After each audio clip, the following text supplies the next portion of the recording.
All right. Let's let our mind take flight.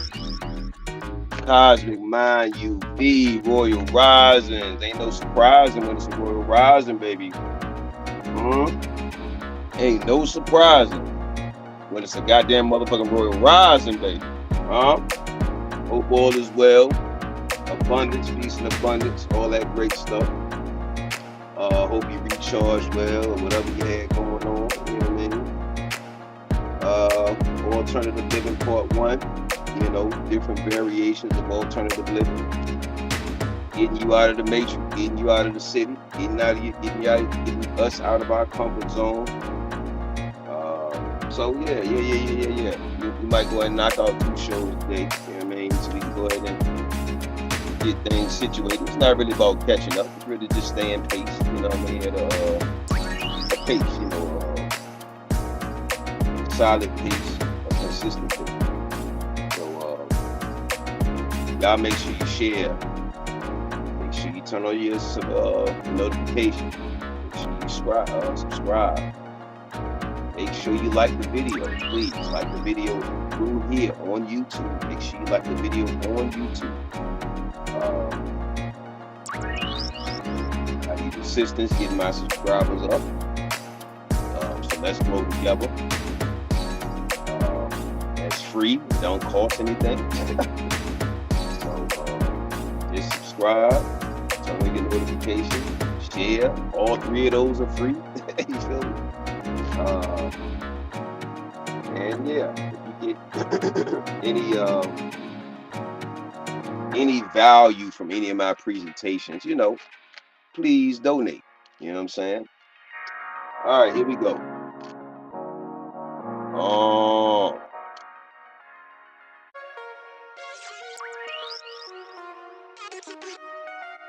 Royal Rising. Let me get a sip from my copper cup. You know what I mean? This is the place they need to be. This is the place they need to be. Royal Rising. Y'all see that on the screen right there, Jasmine?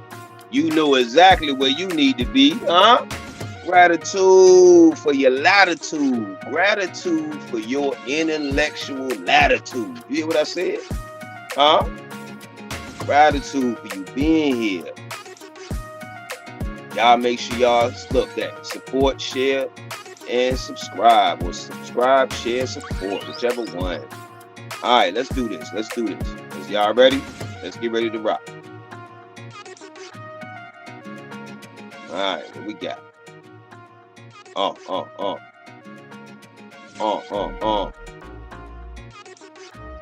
We got a lot of topics coming up. Got a few interviews coming up. Y'all make sure y'all check out the Polygyny live stream interview.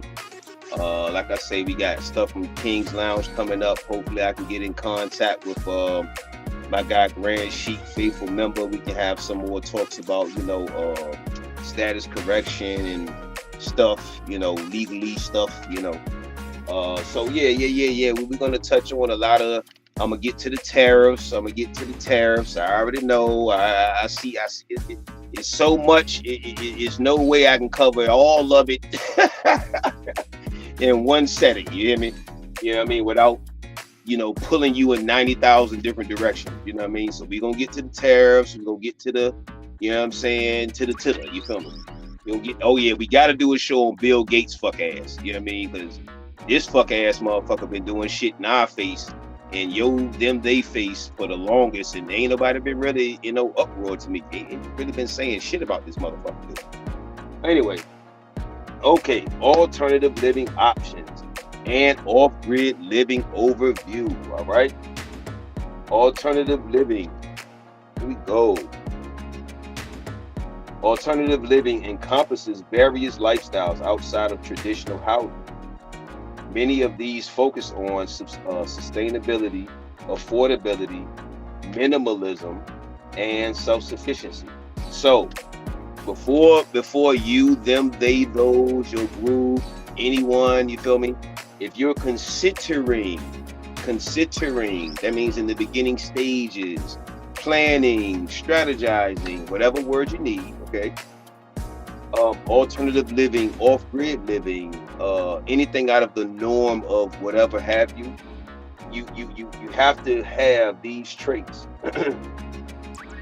You have to want it for sustainability, affordability, minimalism, and self-sufficiency. All right, here we go. Off-grid living. Off-grid living means being self-sufficient without relying on public utilities. Off-grid living means being self-sufficient without relying on public utilities, parentheses, electricity, water, gas, or sewage systems, in parentheses. All right. So make sure you factor all of that in. There's plenty of ways to get electricity, fam, naturally. Like it literally is. It's plenty of ways to get water, and it's just plenty of ways to do mad stuff, fam, without having to, get you some of these off-grid books. They got 10 million off-grid books. You feel me? They got off-grid project books on TikTok and all that stuff. I got one of them. You know what I'm saying? They got books on herbs and how to forage and all this shit. You feel me? All this stuff. You see what I'm saying? So just make sure you just align yourself with the proper tools or whatever verbiage or whatever have you, so that it'll be as easy or as less stressful or tedious as possible. Overwhelming. All right, people people choose this lifestyle. Hold on, I don't want to feel like I'm yelling. All right, people choose this lifestyle for independence or interdependence, sustainability, or cost reduction. All right, but this is the reason why most people consider this lifestyle. Key components. Now, if you're a person that's just, I'm not leaving my city, I'm not leaving my project, this ain't even for you. You feel what I'm saying? If you know you a city baby and you a city fan or whatever, this ain't for you. Okay, key components of off-gridding. Key components of off-gridding. Energy, solar panels. So these are all the options, okay? These are all the options so we can quote unquote harness the resources that we need, so things will be, again, easy as possible. Solar panels, wind turbines, hydropower, or generators. All right. So generators probably run you a good on sale about a $250 to $300 at Harbor Freight. Real shit. They are not that expensive. They really aren't. They're not mind-blowing expensive. You feel me? I was always telling people anyway, if you have a home, which is like a mortgage is a dead pledge, but if you have a home, you should always have a backup generator. If you have a home, you should always have a backup generator, plus the tax write-off. And if you have solar panels on your house, I think they give you an extra check for that too. But anyway, all right. So if you're gonna have the house or whatever, do that same, you may as well,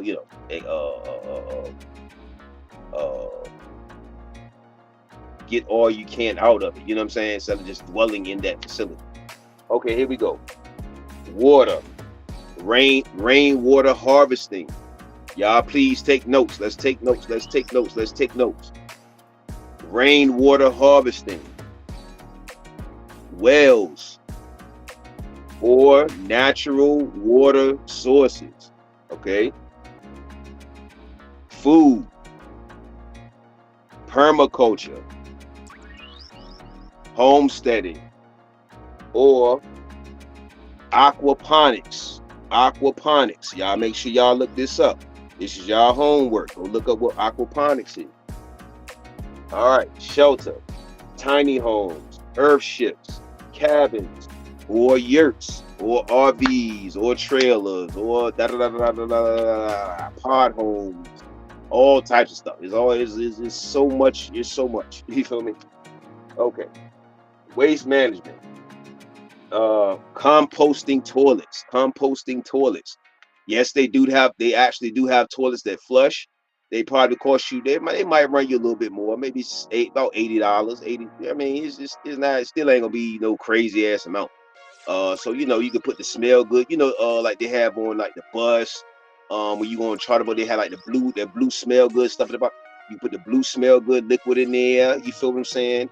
And they have portable shower tents. They got portable what do you call it? Bathroom tents and shit like that. So just do your research. This stuff is not as tough as a lot of people make it seem. And a lot of times we're listening to people that love to just be in the city. You see what I'm saying? They just dumb down. They're not even in touch with nature and woman nature. All right, here we go. Challenges. Initial setup costs for solar water systems and land. Legal zoning restriction in some areas. So make sure you check out the zoning. All right, make sure you check out zoning restrictions. Get somewhere preferably unrestricted. What you want usually is unrestricted land. Unrestricted. I can hear you say that shit enough. Okay. Self-reliance for maintenance and survival skills. Alternative housing options. Tiny homes. Small, efficient houses, often 100 to 400 square feet. Can be mobile, parentheses, on wheels, or stationary. Focus on minimalism and lower costs. Van and RV living. Mobile lifestyle with a converted van or recreational vehicle. Y'all go look at van life on YouTube on here. They got a lot of people doing van life. You got a pretty little chick going viral for living in her car with her woman. So you know what I mean, it's being done. You know what I mean? Requires fuel, parking, and occasional maintenance. Offers freedom to travel and low living costs. All right, that's van and RV living. Earthships, sustainable homes made of natural and recycled materials.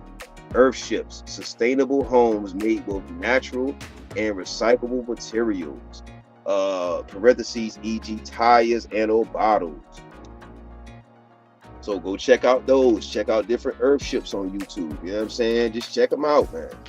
Just see whatever fits your palates. Or maybe you like a little bit of everything. Designed to generate their own power.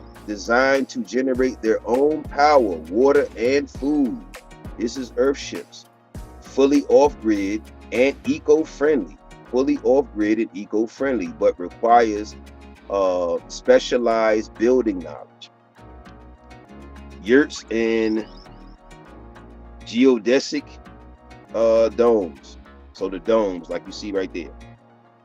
Circular structures made from wood frames and fabric or insulated panels. Affordable, easy to build, and used in remote locations. May not be sustainable for extreme climates without modifications. Houseboats. So you can live on the water. You know what I mean?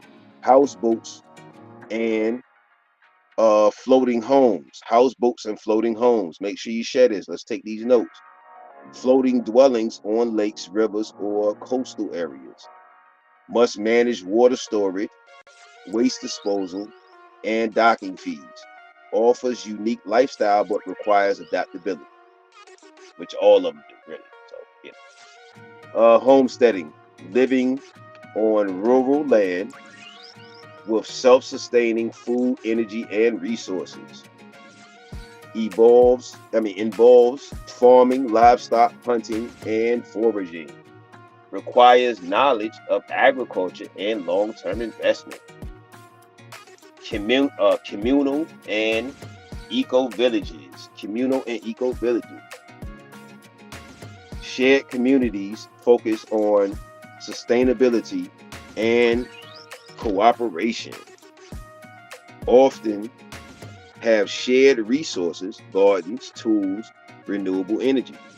Can be structured as co-housing or intentional communities. Final thoughts. Choosing an alternative living lifestyle depending on personal goals, budget, and willingness to adapt. Off-grid living offers freedom and sustainability, but requires planning, knowledge, and sometimes legal navigation. All right. A little bit more. Here we go. Suggestions, legal considerations, zoning laws, building codes, and land ownership for off-grid and alternative housing. Best locations, countries or states where off-grid living is easiest or most affordable. Cost breakdown, budgeting for off-grid living, tiny homes or van life, sustainability and self-sufficiency, renewable energy, food production, and waste management, challenges and solutions, common issues, and how to overcome them. All right.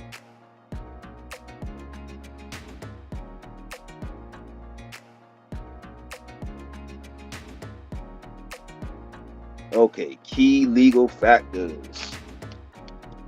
Key legal factors. Zoning laws. Some areas restrict off-grid homes or require homes to be connected to utilities. Building codes. Tiny homes, earthships, and yurts may not meet standard housing regulations, which means they want you to do what they want you to do. They want you to have these cookie cutter houses and homes because they want you to what? Pay them. They want you to be always dependent on they fuck ass. Water rights. Some states regulate water collection from rain or natural resources. Isn't this some shit? Some states regulate the water that you can collect from the fucking sky. Man, you gotta love this bullshit. Sewage and waste disposal, composting toilets, and gray water systems must comply with local laws. Permits and land ownership. Always check local ordinance before purchasing land or building. Always check local ordinance before purchasing land or building. Tips: look for quote unquote unincorporated. Look for unincorporated or agricultural land for more flexibility with off-grid living. Best locations for off-grid living and alternative living. Certain areas are more welcoming to alternative lifestyles due to lax building regulations, abundant natural resources, and supportive community.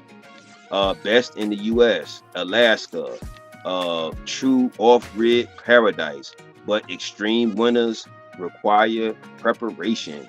Texas, large rural areas with lenient building codes. Montana and Idaho, great for homesteading, ample natural resources. Arizona and New Mexico, you know,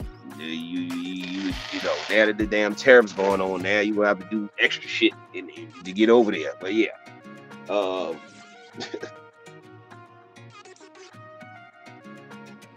Let's see.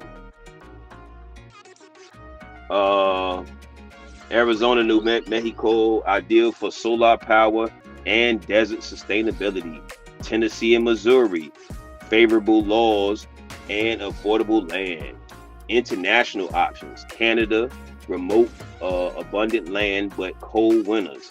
Portugal and Spain, growing off-grid communities with mild climates. Costa Rica, that sounds like a beautiful spot to be at.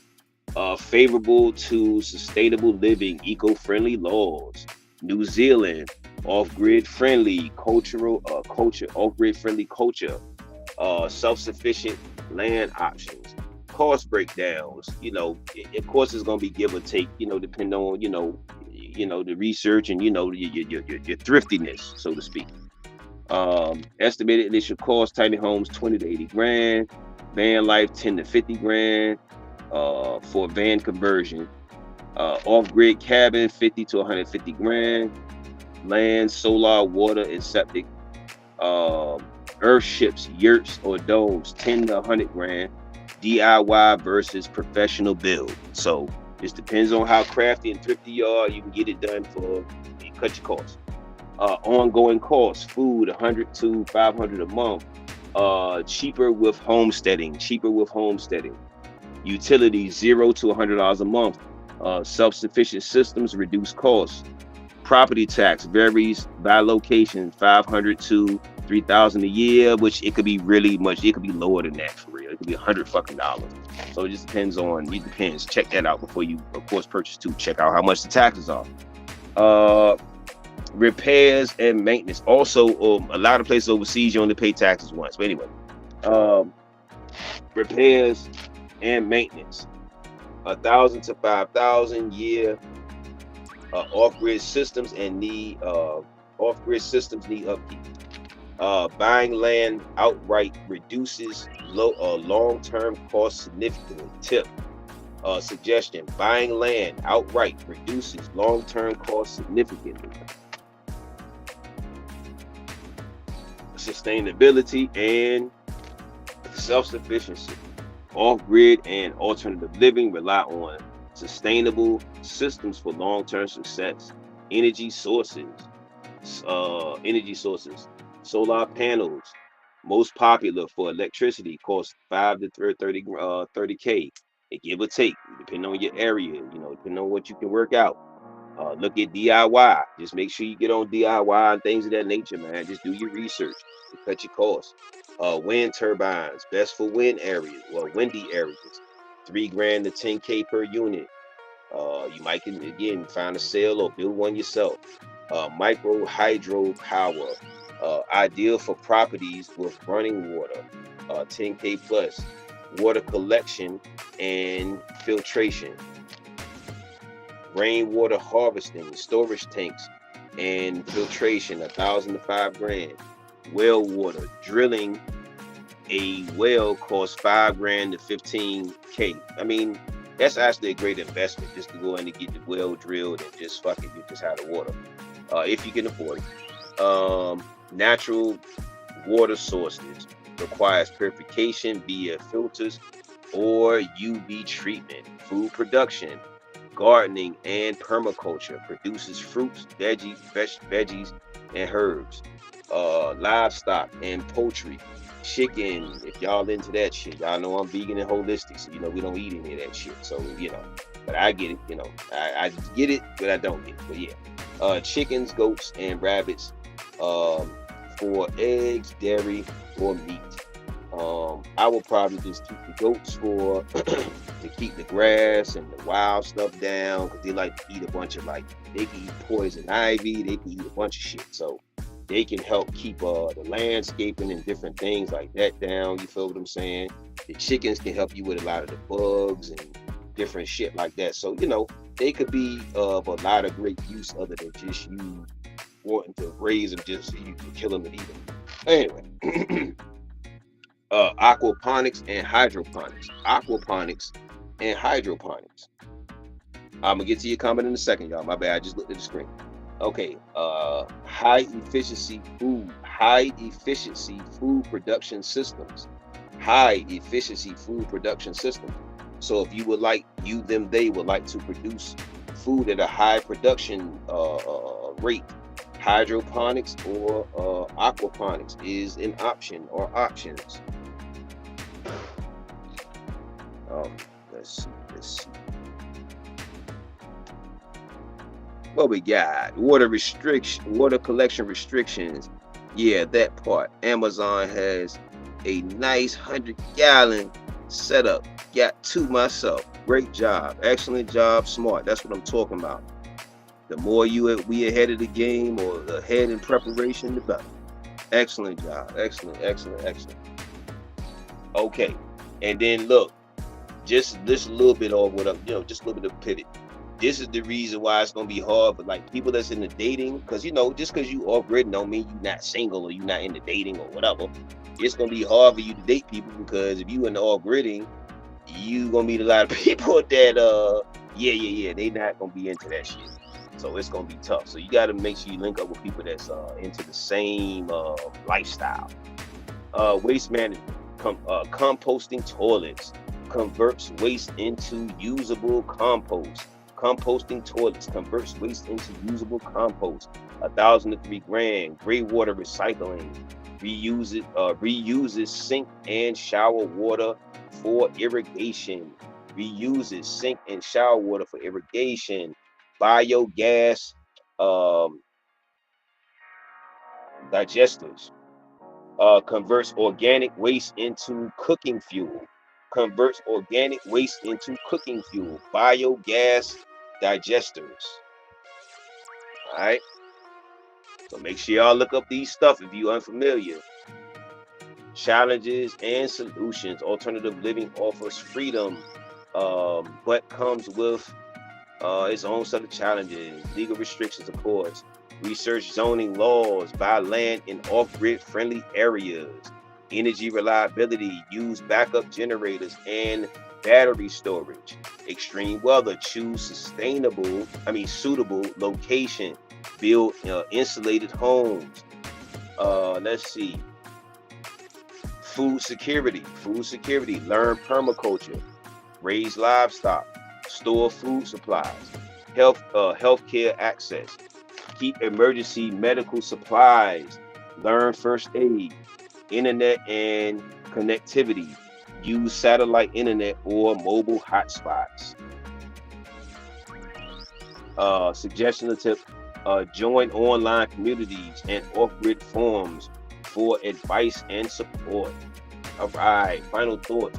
Off-grid and alternative living provide interdependence, sustainability, and financial freedom. However, success requires careful planning, preparation, legal research, and a willingness to adapt. Why alternative living is important. Alternative living is important. Alternative living is more than just a lifestyle choice. It addresses major global challenges while offering personal benefits. Here's why. Sustainability and environmental impact. Reduces carbon footprint. Off-grid homes use renewable energy, reducing reliance on fossil fuel. Minimizes waste. Alternative housing often incorporates recycling, composting, and sustainable materials. Preserves natural resources, rainwater harvesting, permaculture, and efficient energy use. Reduce consumption. Why it matters. Climate change, and I did a show on climate change, y'all go check that out. Climate change and resource depletion makes sustainable living critical for future generations. So you want to really look out for your generation, your children and my generation, new generation, well, you need to be practicing and teaching them sustainable living, off-grid living. That's the only way they're gonna be able to make it when you get to the other dimension and you looking at them from the other dimension like, damn, I ain't had them prepared for shit. Financial freedom and affordability.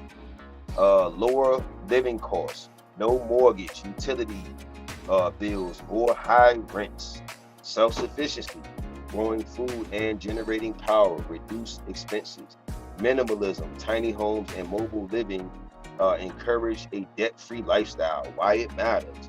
With rising housing costs, alternative living provides an affordable solution. Make sure you share this. Interdependent and self-sufficient. Energy interdependence. Solar, wind, and water systems provide off-grid power. Food security. Growing food ensures a reliable supply, unaffected by store shortages. Less reliance on systems, avoids dependence on public utilities and infrastructure. Why it matters. Economic insustainability. Economic instability and supply chain issues highlight the need for self-reliance. mental, mental and physical well-being, closer to nature. Living in nature and living in natural environments reduces stress and improves health. So people want to be like, well, how do I reduce myself? You got to get out of the fucking city. You have to get out of the matrix. You have to get out of what they call the rat race. You have to put it down. You have to get out of it completely. You have to separate yourself. If you do not, you are just counterproductive as fuck. You're not going to be at peace when these motherfuckers make money off you being a disaster. You know what I mean? In a fucked up state. So look, simpler lifestyle, less clutter, fewer distractions, and more time for meaningful activities. Isn't that some shit? Better health choices, homegrown food, and active living. Improve well-being. Why it matters. Modern urban life can be stressful. And alternative living fosters a healthier mindset. Isn't that something? So get away from these people or these lovers or friends or homies that I'm not leaving my city or my project. Man, you gotta hurry the fuck up and get away from them. I'm talking about leap warp speed, get away from their ass. Like innovation and community building, creative housing solutions, earthships, tiny homes, eco villages, container homes, dome home, whatever. Push sustainable design forward. Stronger communities. Many alternative lifestyles promote cooperations, bartering, and shared resources. Personal growth, learning survival skills, and self-sufficiency builds confidence and resilience. Why it matters. It challenges outdated. So when I be saying a lot of times when I say shit be obsolete, it challenges outdated systems. Obsolete means outdated systems. That motherfuckers keep trying to find a new way to do an outdated system. Isn't that some retardation? Motherfuckers want to find a new way to do outdated shit. Anyway, if it challenges outdated systems and promotes innovative, community-driven solutions. Final thought: alternative living isn't a trend. Alternative living isn't a fucking trend. It's a response to economic, environmental, and societal challenges. It offers freedom, sustainability, and resilience in an uncertain world. All right, y'all. Hope you got some value out of this show. I hope you shared this show. I hope you come through on the next show. I hope you turn on your notifications. Gratitude for Jasmine Johnson. Gratitude for you coming through. I greatly appreciate you. I greatly value you. Not appreciate you, because etymology of words and shit. But I greatly value you. Please make sure you turn on your notifications so you can get when I'm on live and things of that nature. Make sure y'all check out my show I did on Sarah Bartman, the story of Sarah Bartman. You see what I'm saying? We have a lot of crucial topics on this channel. We are not just up here just for no goddamn fun, baby. And it's fun, however, you know what I mean? We doing the serious things that need to be covered, need to be talked about. And sometimes it's uncomfortable for most, but we still got to hold these motherfuckers close. So,